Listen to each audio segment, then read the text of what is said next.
Stan was the person who guided this club for so many years, and Glenn Robertson's leadership was very much in keeping with the Stan Tait style of leadership in the club. So Stan was the guy that really kind of assembled the club, if you would. He drove it, he put it together. He made the Economics Club what it is, in my opinion. But that's a great honor to receive that award when you think of all that Stan did to make this club what it is. Glenn was one of those who answered the call to public service and took great pride in being a public servant.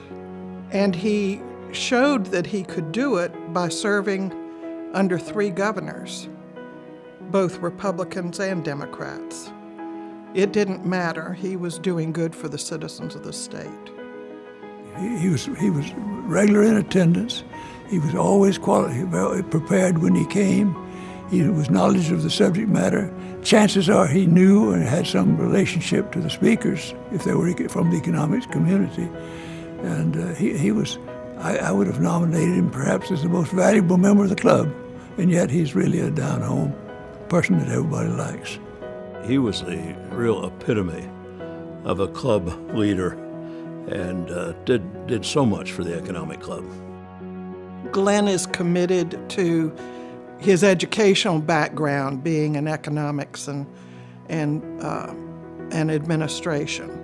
And he's been committed to the club from the standpoint of continuing his education and the education of the members by bringing in the best quality speakers that he could possibly assist in bringing in.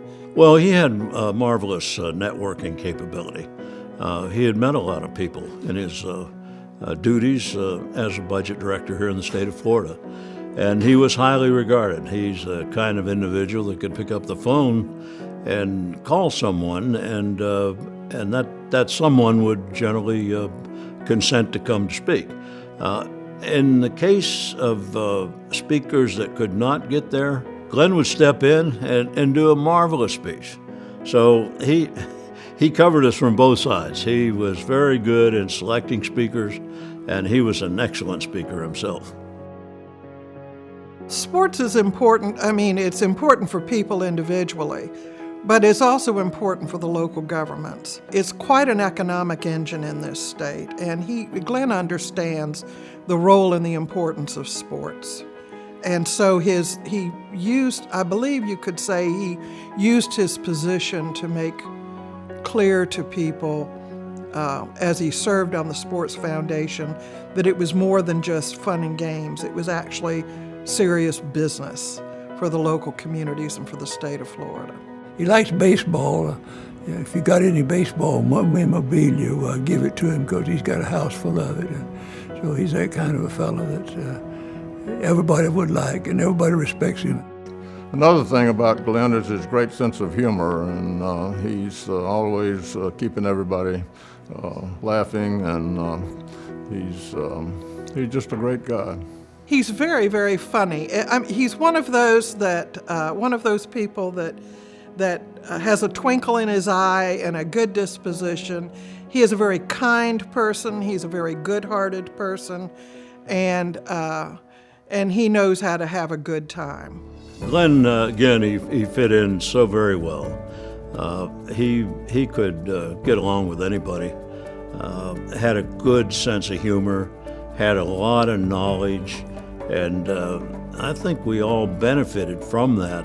Glenn is a great guy. He was one of our most dynamic leaders. He has a collaborative style of leadership and ability to get things done that produce great results for the club, and also reflects the spirit of Stan Tait, for whom this award is named. Not only was he a very effective leader, he was also a detailed person, and it's hard to find that kind of individual. And Glenn did that. He was a good detail guy. He was a go-to guy. And if we needed something, guess who we'd call? That would be Glenn.